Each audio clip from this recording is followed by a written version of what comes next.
everyone, so this is the Chapter 49 lecture for electrocardiography and pulmonary function testing. It is a long lecture. There is quite a bit of information, as one might imagine, to cover when looking at the different functions for heart and lungs. So we will get started with a basic heart refresher course. So I know many of you have taken anatomy and phys, or anatomy or physiology, hopefully at least the gross anatomy course. But there are some things that you need to understand about the heart before you learn about the EKGs that you will be performing in the skills lab. So the way your heart works, you have two separate but very important systems functioning at all times in your heart. And they work simultaneously, so they're working together at the same time, but they do two different things. So the first system pumps blood, and the second system is the electrical system, which generates the beats. So you have this, generally speaking, when we're looking at the heart, your heart is this triangular organ that lives in the mediastinum, so right in your chest, as you probably already know, and 2/3 of its mass is located to the left of your body's midline, with the other third living to the right, and then the apex, which is the bottom point of the heart, sits right on top of your diaphragm. And your diaphragm is this muscle that basically separates your abdominal cavity from your thoracic cavity and keeps your lungs in place when they expand and contract. So when you take breaths in and exhale, let your breath out, your diaphragm keeps your lungs from going down into your guts. So your heart also lies between the sternum in the front, so your breastbone, if you feel on the front of your chest, that center breastbone, so it lies between the sternum in the front, and then your thoracic vertebrae in the back. And its position between those two sets of bones is what makes it possible for us to do those rhythmic compressions during CPR. So essentially, when you are doing chest compressions during CPR, you are pumping the heart, pumping blood, because you are pushing the heart, squishing the heart between those two sets of bones. And by doing those compressions very rapidly and squishing the heart between those two sets of bones, you are forcefully contracting blood through the heart and allowing blood to flow out through the rest of the body by mechanical means, by force. So the first system that is working and operating in your heart is the circulatory system. And so circulation involves all of this blood flow in and out and through and around the heart and then out to the body's tissues. So your heart pumps blood to all parts of the body.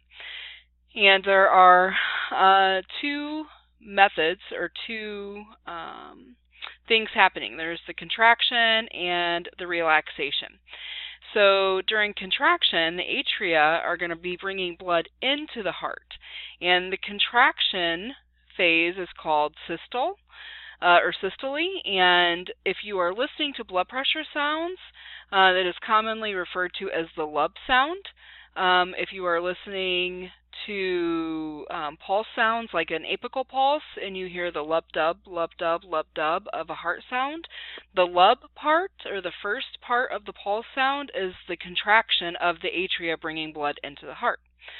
The second part of the sound is the relaxation phase, and that is where the ventricles are pushing blood out of the heart, and that is referred to as diastole, and that is the dub part of that sound that you hear, of the lub-dub sound. So the way the blood flows through the heart is that it comes in through the superior and inferior vena cava. And so I tried my best to draw a little heart over here, and these big, huge blue valves here. So on most anatomical drawings, blue are veins and red are arteries. So these big guys over here are there's probably a much better drawing in your textbook that you can go check out. But these big blue guys here are the vena cava. So the one coming from the top would be the superior, and the one coming from the lower veins of the lower portion of the body would be the inferior vena cava.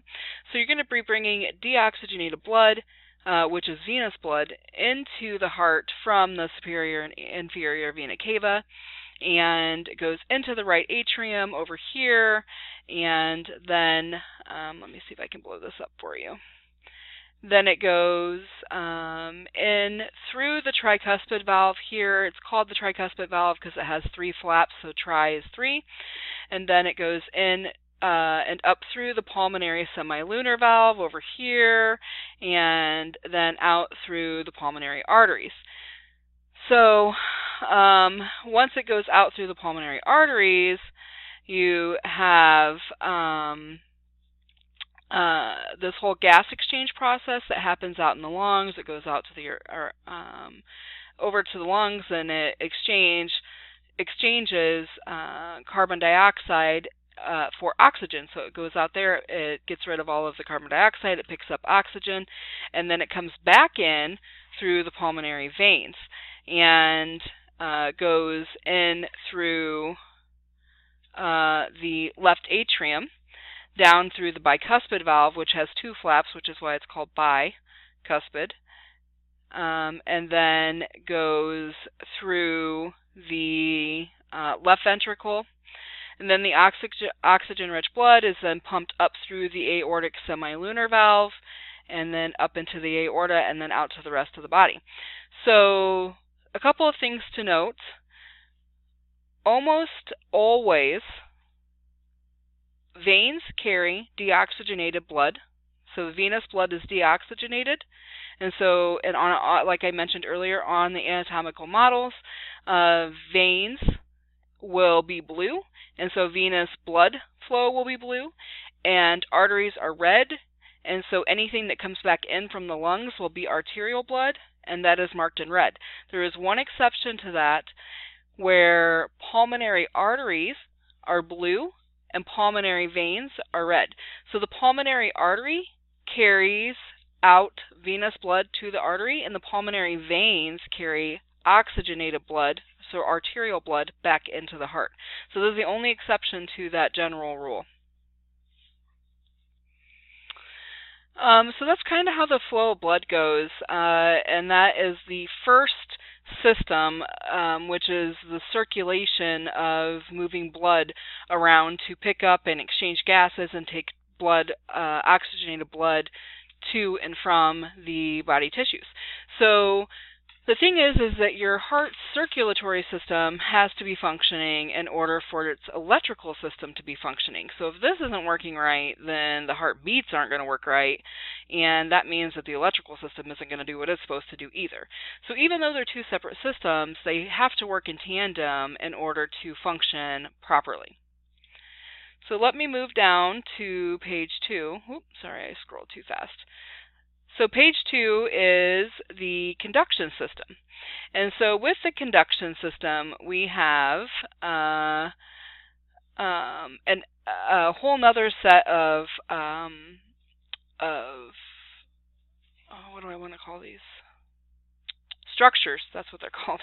We have a whole other set of structures in here, and the first one is the SA node, the second one is the AV node, and then we have the bundle of His, and then we have Purkinje fibers. And so how this works is the SA node is the heart's natural pacemaker, and what that AV or the SA node does is kickstarts the heartbeat or commences the heartbeat, and that then causes the right and the left atria to contract so that it can bring that blood in, and that signal, after it leaves the SA node, will then travel down to the AV node.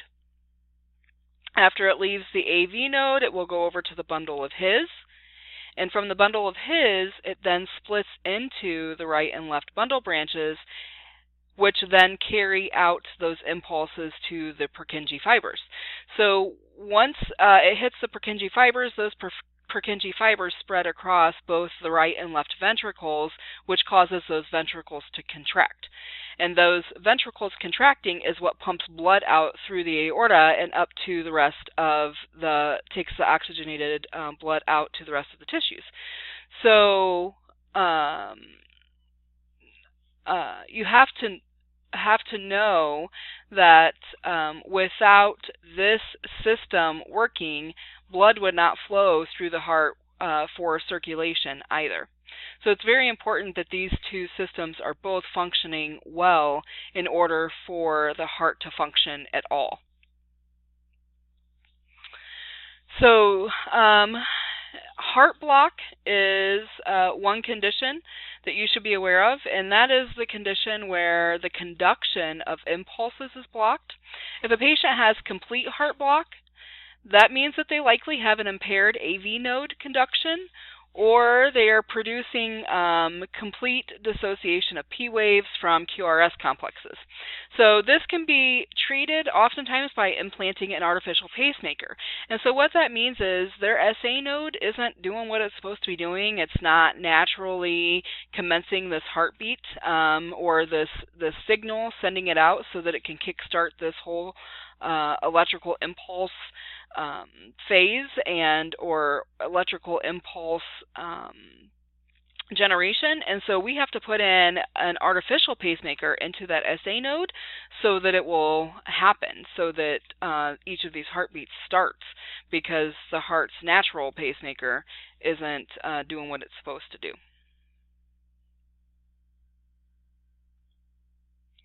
Okay, so EKGs. There's a lot for EKGs that you need to know. We'll start with the basics. EKG stands for electrocardiography. It's also sometimes called an ECG. I've always, for 20 years, called them EKGs. I think your textbook calls them ECGs, which would make sense because it's electrocardiography and cardio is spelled with a C. Not quite sure where the K came from, but, you know, either abbreviation is appropriate and works just fine. So an EKG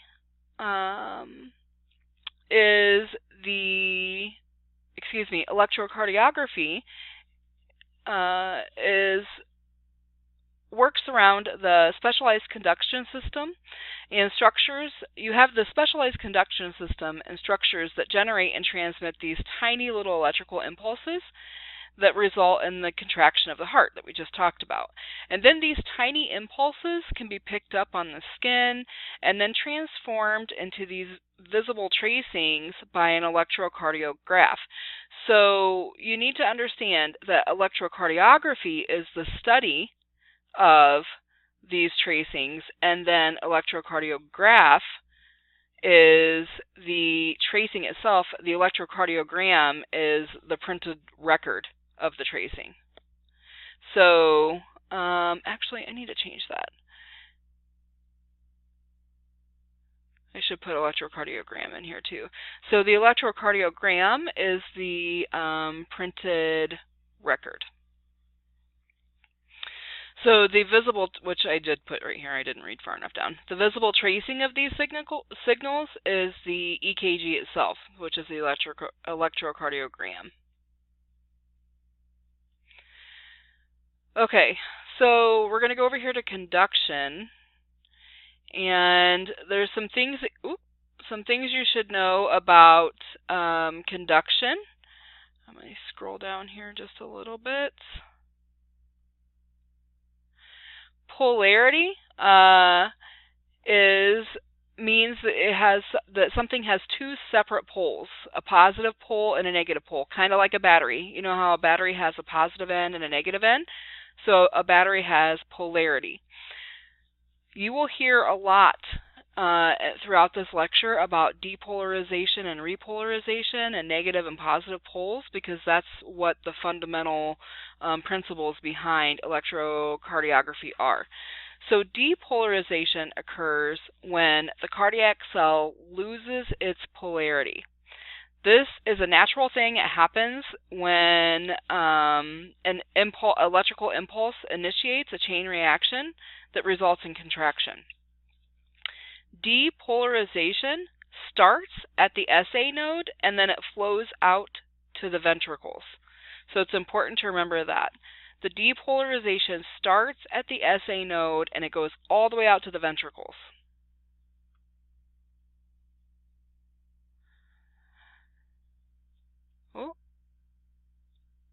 Electrodes are sensors that we place on the skin so that we can pick up this wave of depolarization. We also want to look at repolarization, and that repolarization is going to always follow a period of depolarization. It is a period of recovery or relaxation where the polarity is going to be restored. So if a pole is positive and it is depolarized, it's going to become negative, and then it will be repolarized during this relaxation period to become positive again. And so that's kind of how this whole little conduction pathway works. So it is depolarization and then repolarization. Depolarization, repolarization.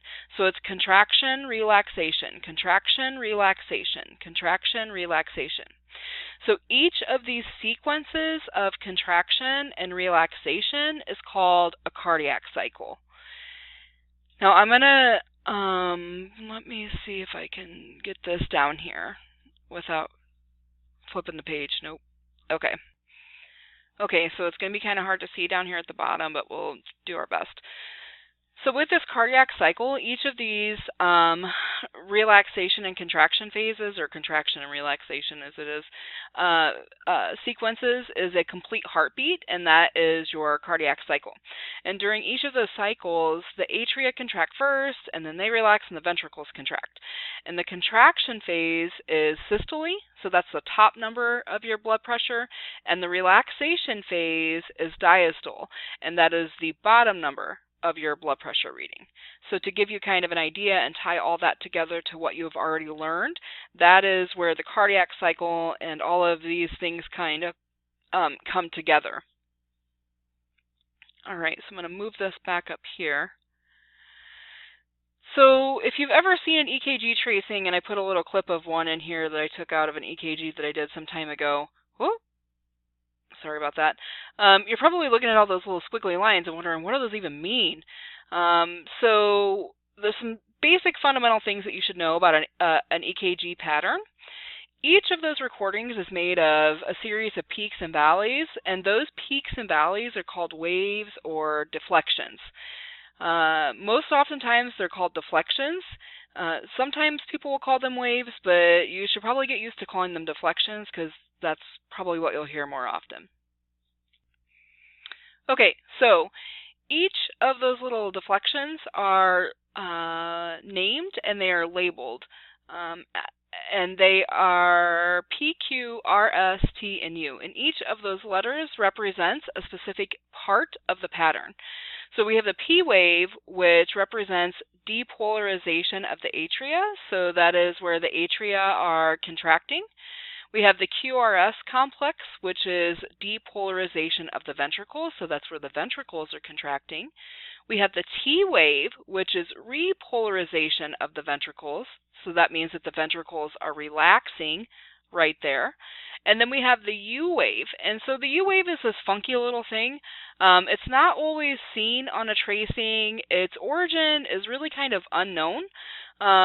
It is thought to possibly be the repolarization of the Purkinje fibers, so the relaxation of the Purkinje fibers, but it's not entirely known exactly where those U waves come from. And then we also have the baseline, and the baseline is the flat horizontal line that separates the other deflections or other waves. Over here we have the segment, which is the space between two waves. And then we have the interval, which is the length of any wave. Now, on this little reading, and I'm going to show you on the next slide, I have an EKG cheat sheet for you to look at. So if this is really small to see, it's okay. But on this reading, you'll notice that there are arrows, and going up measures voltage, and across measures time. And so we'll get to why that's important in a few pages.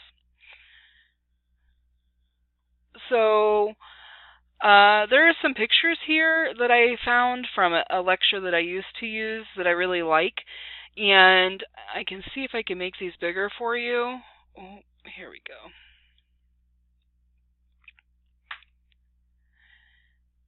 It's a really nice graphic that shows you at what part of the tracing the wave is doing, and also what section of the heart is reacting to each part of the wave. So I really like this graphic, and so I've been using it for about 10 years now because I really kind of haven't found one better yet. So this is in my map, and you can check this out if you want to for reference. It pretty much says the same thing, but it's just in graphic form, and I like pretty pictures. Okay, so let me reduce this, and we'll go down. So this is the EKG cheat sheet that I've made for you guys. It's also uploaded separately from this lecture map file, and what I've done is basically taken a tracing that I had from many moons ago, many moons ago, and just overlaid it with information for you. I think there was an older one that I had up there too, but it was kind of messy, and I had done it with Sharpie, and so this one I just loaded onto the iPad and did it with GoodNotes, so this one's a little bit easier to read probably. So here's the things that you should know. These are the bipolar leads, and these letters tell you what points that this reads, that this tracing is coming from. So these bipolar leads are taking the tracing from between the right arm and the left arm. This bipolar lead 2 is tracing from between the right arm and the left leg. This is the left arm and the left leg. The augmented leads, the AVR, is tracing from the midpoint between the left arm and the left leg on the way to the left arm. And then you can see that here, this AVL is the midpoint between the right arm and the left leg on the way to the left arm, and so on. These are your chest or your precordial leads. You have V1 through V6. And then I also put a note on here also about how to calculate the heart rate if you're counting boxes. So to calculate the heart rate in a very basic manner, looking at an EKG tracing, you basically take 300 divided by the number of boxes between R's, so the number of big boxes between R's. And so if you're looking at this example, you've got about a half a box there, one big box, 2, 3, 4, and another half big box there. So that would be 300 divided by 5 gives you 60 beats a minute for this patient. So if you wanted to know how to calculate heart rate and it didn't automatically tell you, and actually I think somewhere on here it tells you what the heart rate is. Let me look. Oh yeah, right here. It tells you heart rate 60 a minute, so that's not bad. So pretty close there. Also, I pointed out how to find the P, the QRS complex, and then the T wave. I don't see a lot of U waves on here, so not a lot I could do for you there, but you can at least find the P, Q, R, S, and T. So again, this is separated, uploaded as a separate file for you as well, so that you can have it to print and to do whatever with to study from. Okay, so EKG types. So we have a couple of different types of EKG machines or EKGs that we can see. And the first one is a single channel. Let me see if I can make this bigger for you. So the single channel records a standard 12-lead EKG, but it only does it one lead at a time. And we don't see these very often anymore. We used to see these a lot. In fact, I used to teach students how to cut these strips apart and mount them on EKG mounting boards probably 10 years ago. But I haven't seen a single channel EKG machine in probably, I don't know, 6-7 years. We more oftentimes see these multi-channel machines that I'm going to scroll over to here in just a second. But what happens is it records a standard 12-lead EKG, but it only does it one channel at a time. So you get this really long strip. It's probably like 3-4 feet long, and you have to cut apart the tracing and then mount it to an EKG mounting board. And it's kind of messy, kind of a pain. And so somebody got smart and they were like, man, that's kind of a bummer to do all that mess. And so they created multi-channel machines where it records many leads at the same time and produces a bigger tracing. And so those have become much more common these days. They don't require any mounting, and so you get a bigger tracing. So on that EKG cheat sheet that I just showed you, that is a multi-lead or a multi-channel recording. So when you are looking at equipment and supplies, we have the EKG unit itself, which consists of the machine and a cable. The cable then hooks into the unit. It has 10 wires with clips on them that hook to the electrodes. So EKGs are 12 lead. It's a 12 lead EKG, but it only has 10 wires on the cable. So it's going to run 12 leads, but it only has 10 wires, and sometimes that's confusing because students are looking for 12 wires, but it doesn't. It only has 10. So it also has an amplifier inside that converts the weak electrical signals coming from the heart into a more readable form. Has a galvanometer inside that changes the voltage coming from the heart into a mechanical action that produces the tracing.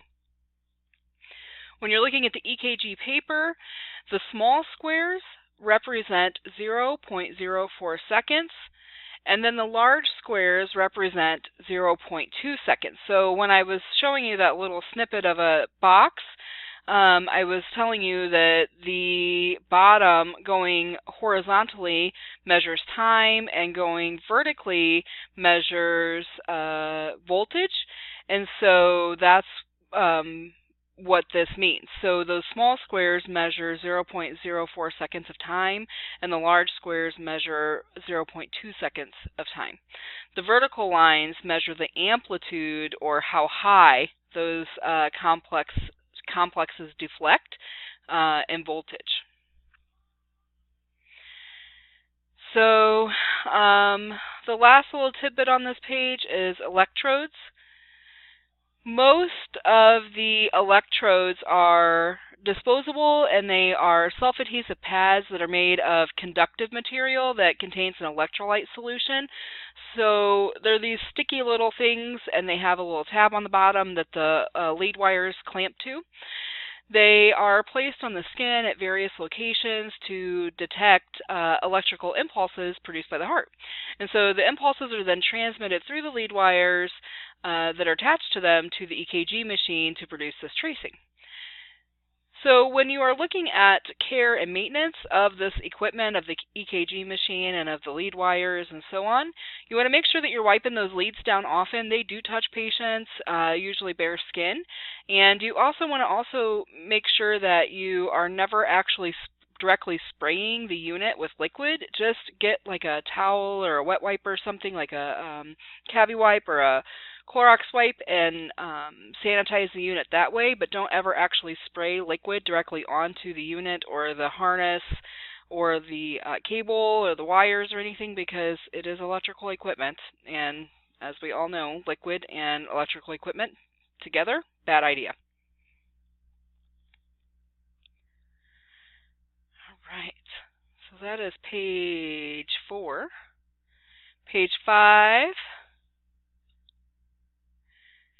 we start talking about lead placement. So, as I mentioned, the standard 12-lead EKG only has 10 sensors that are placed on the body because there are only 10 wires coming out of that cable.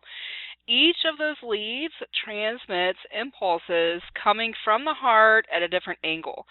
So the deflection of the cardiac cycle is going to be influenced by the geometrical angle from which the heart is viewed. And that's how we get those different deflections and tracings on the EKG. The waves of depolarization moving toward a positive pole will typically create a positive deflection. So that's important to note, which means that it is going to typically be an upward spike from the baseline. Waves of depolarization moving away from a positive pole will typically create a negative deflection, which means it will typically be a downward spike or a downward dip from the baseline. I need to be careful and make sure that you understand that they aren't always spikes like you see in the QRS complex. They could just be waves, like little hills. They don't necessarily need to be mountains. They could be little hills, and that would be a positive or a negative deflection. So any unexpected deflections could be a sign of heart disease, or it could just be bad electrodes. So if you have a deflection that you would expect to be positive, or one that you would expect to be negative and it is reversed, you want to first replace the electrodes and then hook the wires back up, run the EKG again, see if that fixes the problem. If it doesn't, then you should definitely make sure you alert the ordering physician and let them know.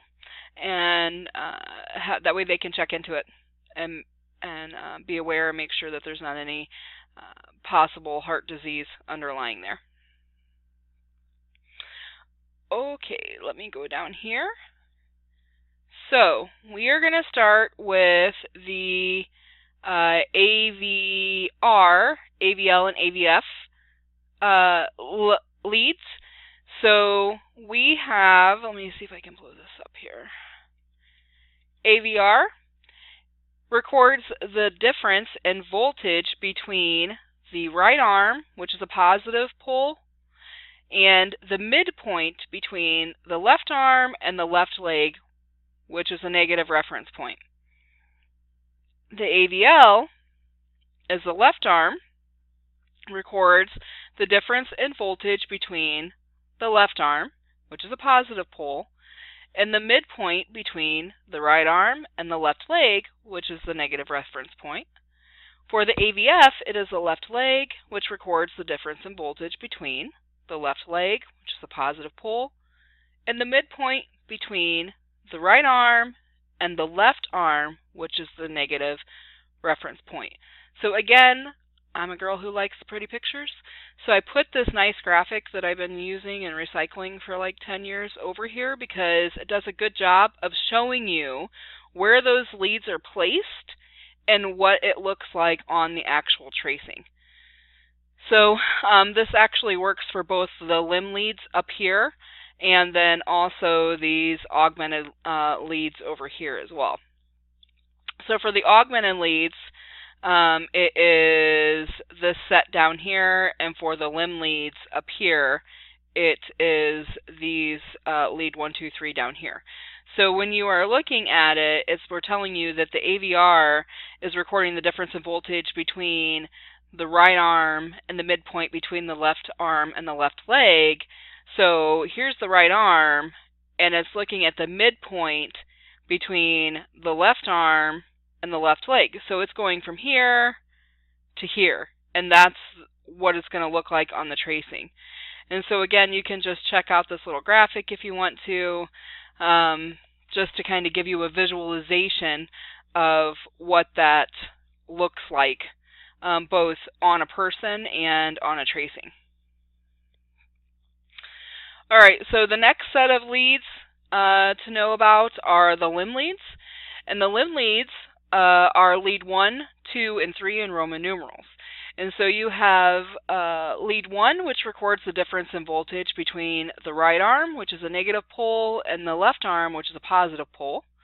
Lead 2 records the difference in voltage between the right arm, which is a negative pole, and the left leg, which is a positive pole.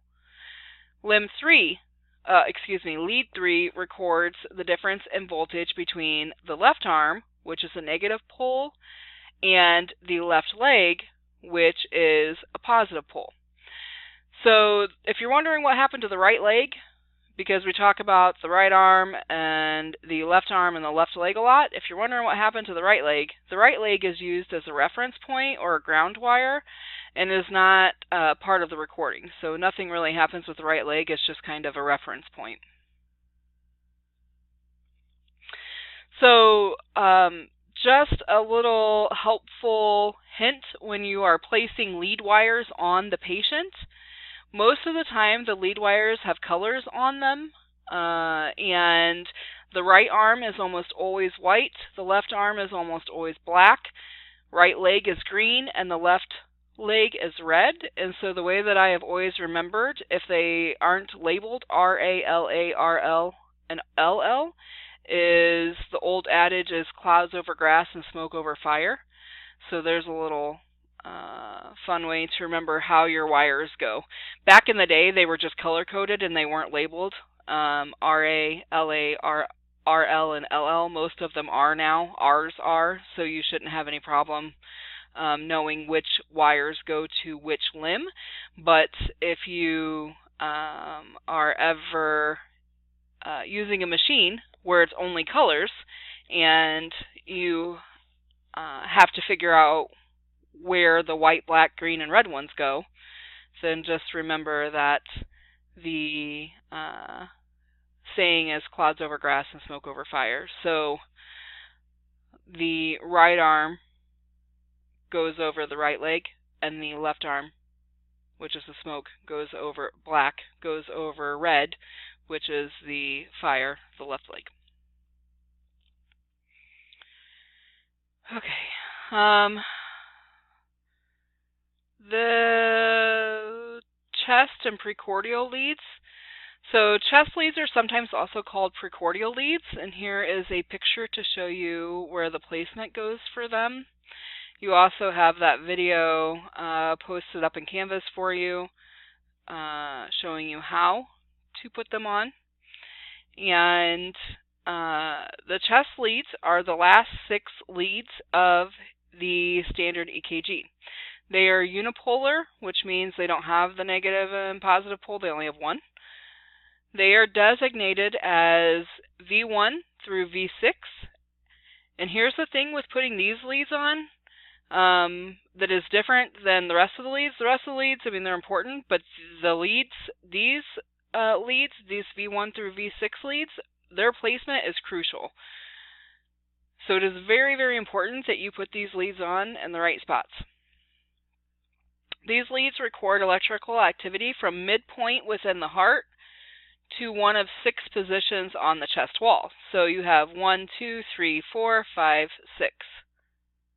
I don't know why 4 is over here. This isn't 4. This is not where 4 goes. 4 actually goes right here. So I don't know why this is here, and I should have paid attention to that when I put this picture up here. But this V4 right here does not go here. It goes right here, between 3 and 5. So if you are watching this, don't pay attention to this V4. It goes over here between 3 and 5. What a weird thing. I don't know why that's over there. The placement, V1 goes at the 4th intercostal space at the right margin of the sternum. V2 goes to the 4th intercostal space at the left margin of the sternum. V3 is midway between V2 and V4. V4 is the 5th intercostal space at the mid-clavicular line. V5 is at the same horizontal level as V4, but at the left axillary line. V6 is at the same horizontal level as V4 and V5 at the mid-axillary line. So when you're looking at this placement, with the exception of this funky V4, which should not be over there, it should be over here, V6 would be about at the middle of his armpit and over to the side. 1 and 2 are right across from each other on opposite sides of the sternum. The whole thing with this is you want to try to get not be right on top of bone. You want to be in intercostal spaces because bones can cause a little bit of interference. So when I am looking at these, and here's the thing, if I'm being honest, it's kind of hard, and I mentioned this in the EKG video that I recorded for you to watch. It is hard to not make patients uncomfortable, and it's sometimes painful when you're pushing down on them to try to get into their intercostal spaces and feel. So I generally use nipples, armpits, and collarbones as markers and have done fairly well with those general landmarks. And you don't have to necessarily see nipples. You can see where they kind of drew them onto this guy. You don't have to see nipples. You can kind of imagine where they should be and kind of go from there. But you normally 5 is going to be about mid-nipple line. 6 is going to be about mid-axillary line. 1 and 2 are going to be about mid-nipple line going across. And then you just put the other, fill in the blanks with the other ones. So watch the other video for more instruction on that, and plus I'll show you guys in class later this week anyhow. Is that it for this one? Yes. All right. So page 6. So once you have figured out how to do the EKG, there are some things you should be able to recognize if something goes wrong on one of them. The first thing we want to talk about are artifacts, one of which is AC current, and that is an electrical interference. Now, most of the modern day units have internal filters that filter out AC interference automatically, but if you don't have a unit that does that, you're going to want to move rooms or unplug other equipment in the room that could be causing that electrical interference, and then rerun the EKG again.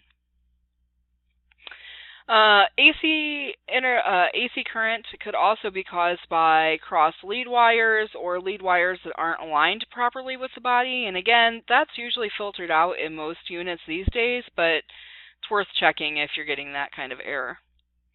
A somatic tremor is an artifact that's caused by muscle tremors, and those can either be voluntary, either a patient coughing or talking or crying or laughing out of nervousness, hopefully, or involuntary, as is the case like with Parkinson's shakes. If a person has Parkinson's disease and they are shaking or trembling, then that can cause a somatic tremor artifact. A wandering baseline artifact is typically caused by wires or leads that are not attached, or the patient has oils or lotions on their body and the electrodes can't conduct properly. And then the last type of artifact is an interrupted baseline, and that's typically caused by a broken wire or because there's a lead that is detached. So a lead has come up, and so you might need to replace the lead or reattach the wire. The fun stuff, arrhythmias, you need to know these. You should be able to recognize basic arrhythmias. Nobody's asking you to diagnose cardiac failure or go into like heart surgery, but you should be able to look at an EKG and recognize basic arrhythmias so that you can get your patient emergency care if you need to.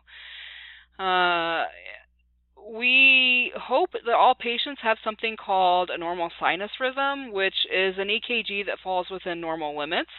That's usually abbreviated WNL. A normal sinus rhythm will have a heart rate of 60 to 100 beats a minute. If the patient has sinus bradycardia, the heart rate will be below 60 beats a minute. If they have sinus tachycardia, heart rate will be above 100 beats a minute. And then there are some patterns that you should be able to note with arrhythmias. The first of these is premature atrial contractions. And with PACs, the P wave is going to be shaped differently. And it is sometimes seen in smokers and those who use caffeine or other stimulants. And so you can see that the P wave is kind of pointy. It has a funky looking P wave on it. And so this is what a normal P wave would look like. And then this is what a P wave and a PAC looks like. So you should be able to know what premature atrial contractions look like. Going down to PATs, those are proximal atrial tachycardia. This can be something to keep an eye on. It happens in healthy patients sometimes, but also if it's happening more than it's not happening, it's something that could be caused by an underlying condition that's undiagnosed. So it is one of the most common arrhythmias.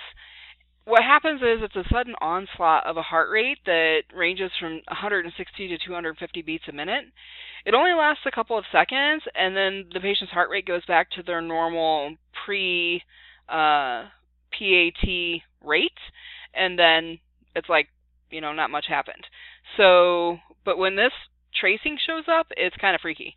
And so you want to definitely make sure you let the provider know that the patient had this. Obviously, the providers evaluate all EKGs anyway, but if you see this, then it's a good idea to alert the provider anyhow. Vfib is atrial fibrillation.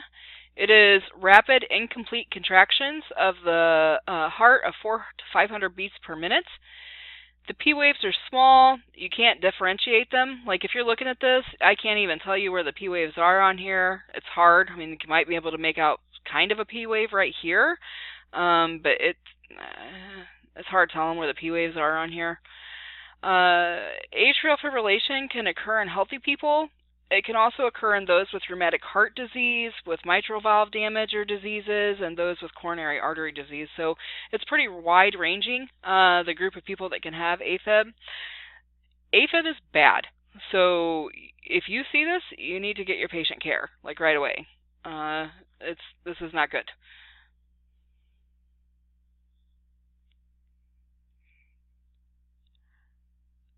PVCs are premature ventricular contractions. These are characterized by a beat that comes early in the cycle. And so there's an absence of a P wave, there's a wide QRS complex, and then the T wave deflects opposite of the QRS complex. These are seen sometimes in patients with tobacco, alcohol, caffeine uses. Also, sometimes certain medications will cause these PVCs. Hypertension can cause it sometimes, coronary artery disease, and then also a history of myocardial infarctions or heart attacks will cause these PVCs. So these can be bad, so there's something also to watch. Definitely let the provider know if you run a tracing and these show up on there, but these are what the PVCs look like. So you can see these inverted deflections or these negative deflections here. So this would be normal, and then you have this PVC.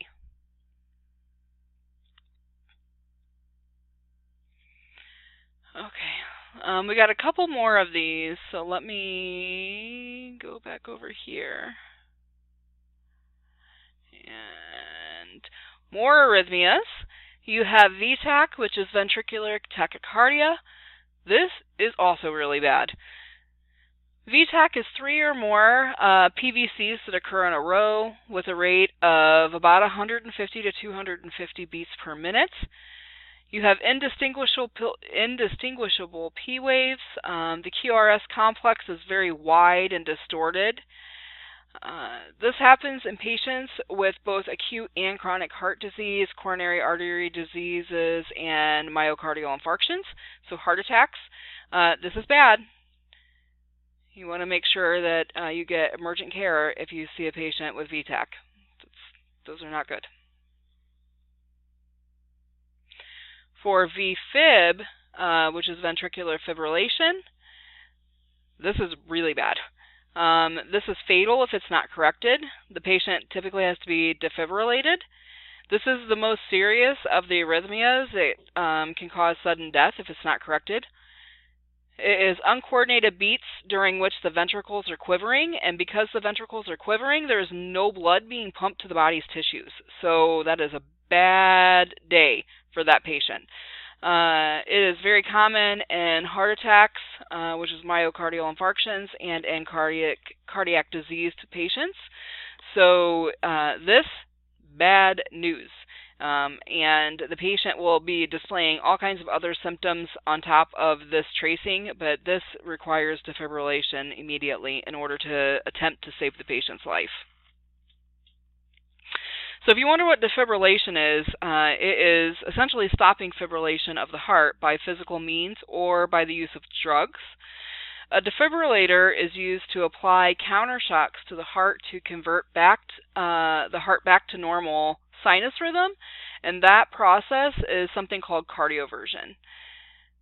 We have these things that are portable automated external defibrillators. They're more commonly called AEDs because it's a lot shorter. And those are found these days in most public places, like schools. We have them all around our college campus. Police cars have them in them frequently. They're in airports. A lot of restaurants even I've seen around the Bay have them, which is really cool. And basically anybody who's trained to use them, so after you guys go through your EMED 109 class or your first CPR and first aid for healthcare providers course, and you are trained on how to use the defibrillator, after anybody who has been through training and knows how to use AEDs is able to grab one of those AEDs in a public space and use it to defibrillate anybody who's down and may need defibrillation in public. And so that's pretty cool that they have them out everywhere now, saving lives out there.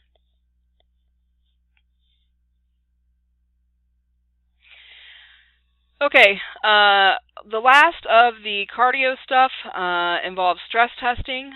So we have exercise electrocardiography. That is a stress test that assesses the heart's conduction system during exercise, usually using a treadmill, a bicycle, or a stair stepper when the demand for oxygen increases. And then the test measures the patient's response to the constant or increasing workload.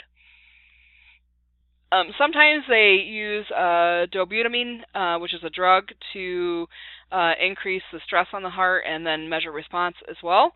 There's a lot of different types of stress testing. I'm pretty sure your book goes through those. I did not feel like writing them all out. You should definitely read about them, though. Echocardiography delivers the ability to view the moving heart. It is really cool to see. I actually have a couple echoes on disc, and I will see if I can find them to bring in and show you guys, or see if I can screen record them and create a YouTube video. Maybe I can do that.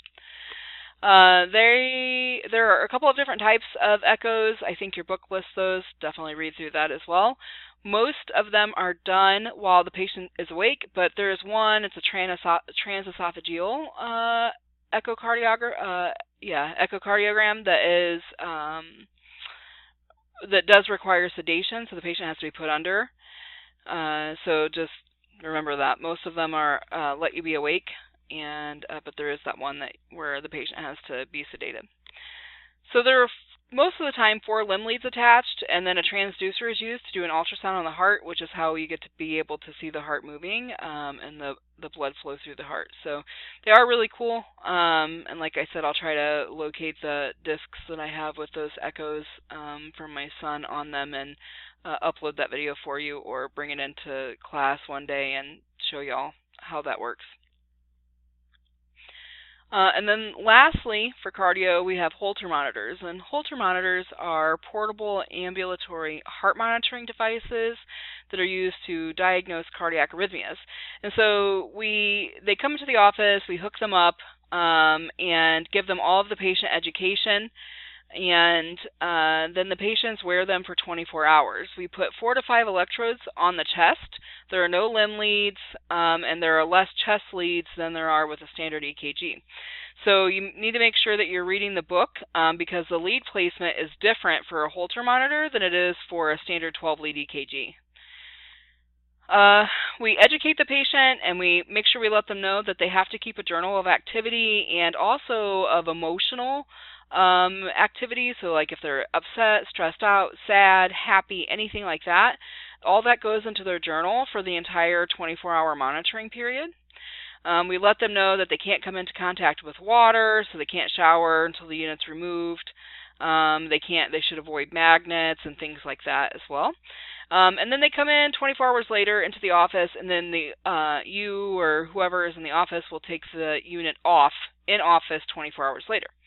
So the monitor tape will then be evaluated by a Holter scanning device and matched up with the patient's journal to be evaluated by the provider.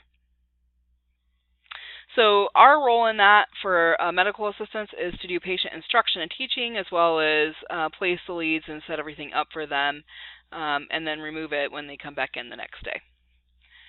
So that's the last part of the cardio stuff, and then the rest of this page and then the next page is the pulmonary portion of this chapter. So the pulmonary portion starts with the pulse oximetry. Pulse oximetry measures oxygen saturation in patients' arterial blood. And most of the time it uses this little LED emitting sensor, and so it's non-invasive. And because it's non-invasive, it's not quite as accurate as drawing blood gases, arterial blood gases, but it's really good in emergency and really good because it doesn't hurt. So I don't know if any of you guys have ever had arterial blood gases drawn, but they freaking hurt to draw. And I used to hate drawing blood gases on patients, and I was so incredibly thankful when the hospital that the second hospital that I worked for had a rule where only respiratory therapists could draw arterial blood gases. I was so freaking thankful for that, because that meant that I didn't have to do it anymore, and so because I'm not a respiratory therapist, and so I was incredibly thankful for it because people, they hurt. Arteries are deeper than veins are most of the time, and so in order to get arterial blood gases, you have to draw blood with a syringe from an artery rather than drawing blood from a vein, which is much easier, in my opinion, to get to. And so the best way to measure the most accurate amount of oxygen saturation in a patient's blood is by doing this test on arterial blood called arterial blood gases. But again, to do that, it is quite invasive. It requires a very painful blood draw in a patient's artery, and most of the time they draw it from the patient's wrist. And so it's kind of a bummer. So thankfully we have these pulse oximetry tests, which are these little sensors, and they're placed on the patient's finger, their earlobe, their toe, their bridge of their nose, and then these sensors detect the oxygen level and make it a lot less invasive and a lot less painful for us to get a fairly accurate oxygen saturation in the patient's blood. In order for them to work, though, we have to have a good blood supply at the site of the sensor, so that's important to remember. If a person has a pulse ox on pretty constantly, they need to be rotated about every 4 hours, so that's important to remember as well. Hypoxemia is a reading of less than 95% blood oxygen. If you're looking for a person to start turning blue, cyanosis won't start showing up until a person's blood oxygen level is about 75%. That's when they'll start to turn blue, like lips, fingertips. That's when they'll start becoming cyanotic. Sleep apnea, we sometimes use pulse oximetry to help diagnose sleep apnea because sleep apnea are those pauses in breathing while people are sleeping, and sometimes those pauses are long enough to actually cause a decrease in the oxygen levels of blood, and so the pulse oximeters will pick up those decreases in the blood oxygen levels and help to diagnose the sleep apnea. All right, last page. So the rest of pulmonary function testing is what this whole page is. We have spirometry, And spirometry basically tests a lot of these things over here, these air volumes, which we'll talk about in just a second. So the spirometer is the instrument used to perform spirometry, which is the test that measures breathing capacity. One of the tests that we most commonly look for is called forced vital capacity, and that is the greatest volume of air that can be expelled when a person performs a rapid forced expiration. We're going to talk about air volumes over here in just a second, but a little bit more on spirometers first. So spirometers all have the same basic setup. They work kind of all the same. They all kind of do the same thing. They test all of these various air volumes, and the procedure to complete the tests is essentially the same for most of them, no matter what they look like. Spirometers must be calibrated each day that the tests are given. That's very important. Also very important is the fact that patient coaching is going to be key to achieving the best results when possible. So I just uploaded a spirometry video for you to watch, and you'll hear me in there coaching the patient through it. And I'm like, keep going, keep going, keep going, blow, blow, blow, blow, blow. Keep going, keep going, keep going. And that is coaching the patient through this test, because a patient, when they first blow out that initial puff of air, they'll feel like they don't have anything left in their lungs to blow out, when in fact they do. And so you want to keep pushing them through to keep blowing out all of the air. You want to review contraindications and the procedure instructions before you start the spirometry testing. And then keep in mind that you have to also get at least 3 acceptable trials or maneuvers from the spirometry test. So if the patient is uncooperative, or they're like, I can't do it, or they're emotional, or whatever the case may be, or if it's a kid that's not understanding the instructions, or whatever it is, you need to try at least 8 times. And then if you're still unsuccessful, you can report to the physician that the trials were unsuccessful and give a report back about what was going on and why you were unable to obtain the data. These spirometry tests are often used to assess the effectiveness of medications, so it is important to make sure you're doing these correctly. So you want to make sure you're always following manufacturer instructions for your specific spirometer machine, as well as testing procedure instructions as accurately and closely as possible. So back up to those air volumes. The tidal volume is the amount of normally breathed in air with each breath. So the amount of air that you normally breathe in and out with each breath. The vital capacity is the largest amount of air that one can breathe out in one exhale or one expiration. So in one breath out, it is the largest amount of air that they can forcefully breathe out. The expiratory reserve volume is the amount of air that can be forcibly exhaled after expiring the tidal volume. The inspiratory reserve volume is the amount of air that can forcibly be inhaled after normal inspiration. And then you have the last one, which is residual volume, and that is the air that remains in the lungs after the most forceful expiration that the patient can do. So those are all things that you need to be aware of.